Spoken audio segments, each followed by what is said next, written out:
Hi, how are you today? So we're back with another album review.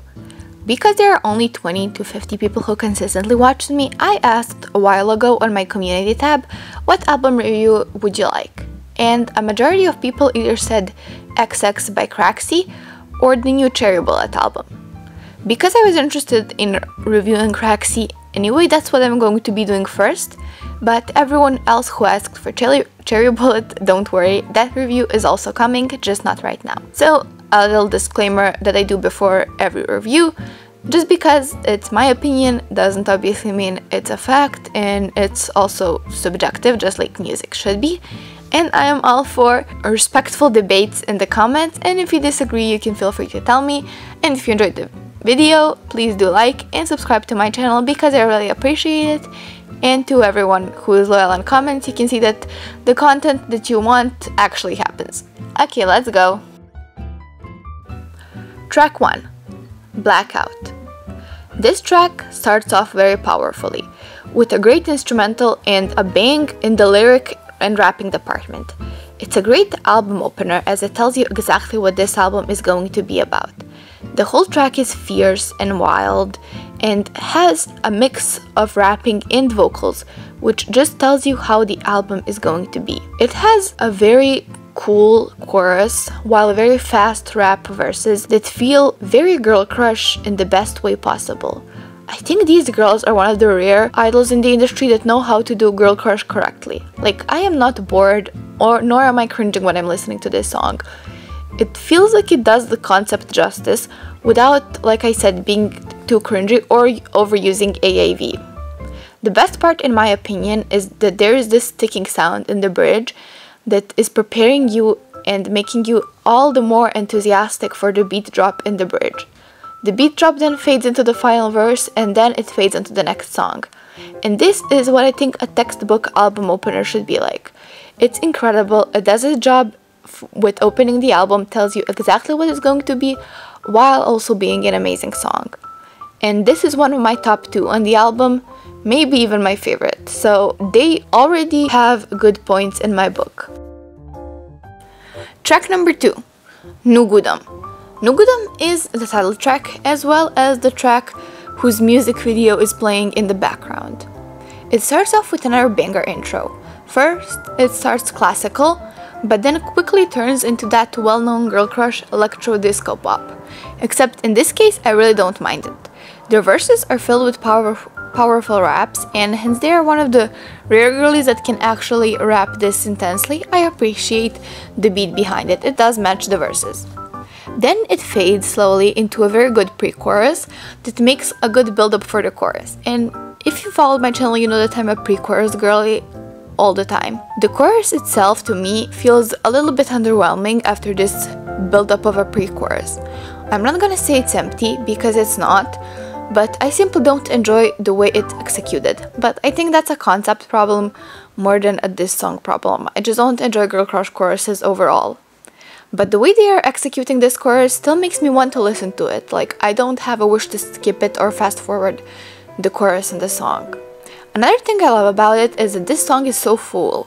Like, all of us are quite dopamine addicted, and this song is quite long, yet there is not a dull moment. Like, you know, when you listen to a song, by example New Jeans, and you're already bored after 2 minutes? Well, this song is so full that there isn't a dull moment. You don't have the time to get bored. The only thing that's kind of strange are the visuals, because I don't understand the story they're trying to tell.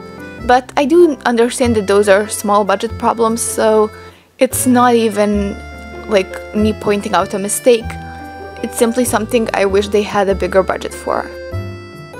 Track number 3, Finger Flick. This one also starts with a great intro, very surprisingly, with actual little snaps of fingers in the beginning, and the instrumental of this song is very cute. But the song itself is definitely my least favorite on this album, because it's simply not executed as well.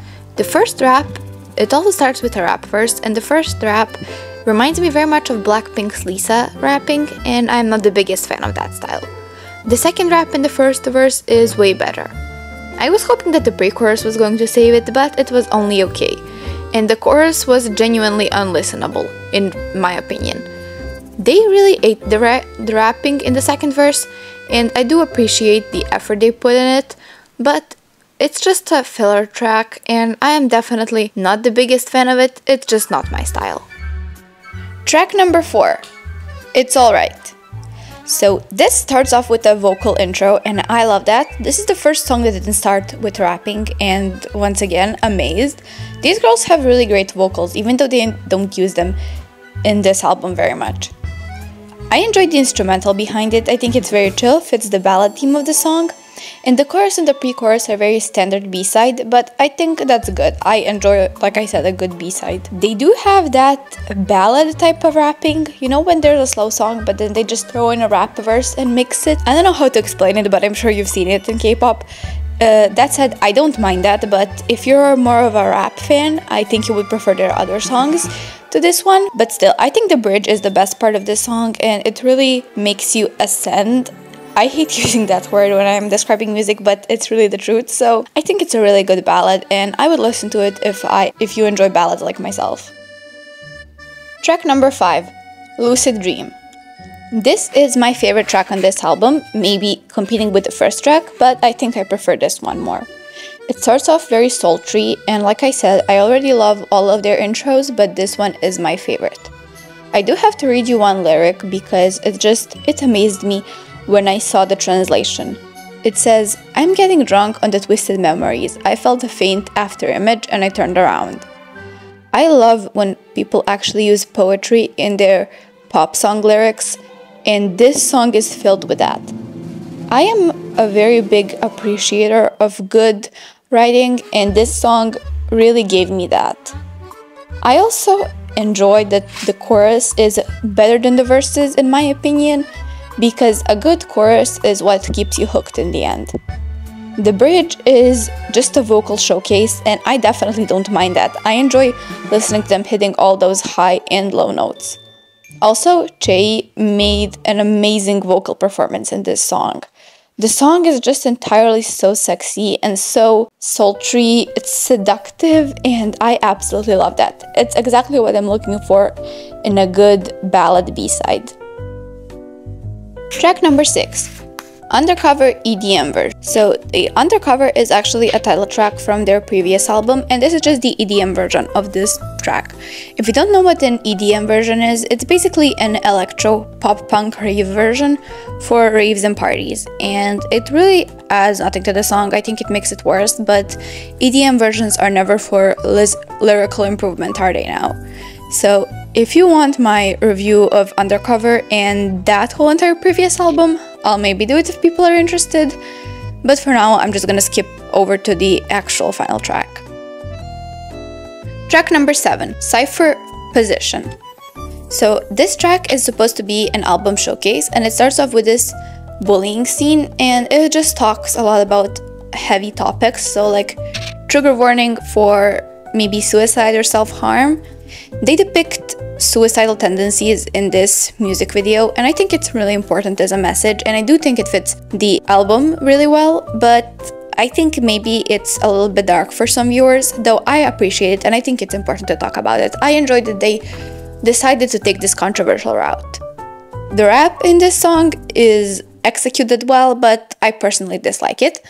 But the end of the song has some really great vocals on the pre-chorus and the chorus, and I think it's worthy to listen to it, if just for the concept and music video, then just for that. And I do think it's a perfect album closer. It doesn't give you the feeling of closure, but I think that's what they were going for with this album. They were going for more of a fierce, true girl crush style, and I really hope they blow up, because this album is everything that an album like Pink Venom should have been. If this concept was done by Blackpink, it literally would have blown people away, but because it's done by a small group like Craxy, it just went kind of unnoticed, and I think that's quite a shame. And with that, we are finally wrapping up this little album review. Thank you for everyone who left comments, and don't worry, I saw all of your suggestions and a lot of them will actually make it into the videos, and thank you for everyone who supports me, who subscribed, who leaves a comment, and even watches maybe shorts and longer video essays that I am personally passionate about. So I will use this as a little thank you moment, so literally thank you so much to everyone, and I really appreciate you. I couldn't appreciate you more. A little self-plug moment, basically, if you can, watch my video about why K-pop idols influence you. I think it's my best video so far, and it took a lot of my energy. I also have a Twitter and a TikTok, all linked in the description, and as well an Instagram profile. So if you care about supporting me, I will really appreciate it if you could follow them. And if not, that's completely fine, and I will definitely be seeing you in the next one. Also, comment below if you would like another album review of some other group. I will truly take into consideration, because I really enjoy making these videos, and I also enjoy making people who support me happy. See you in the next one.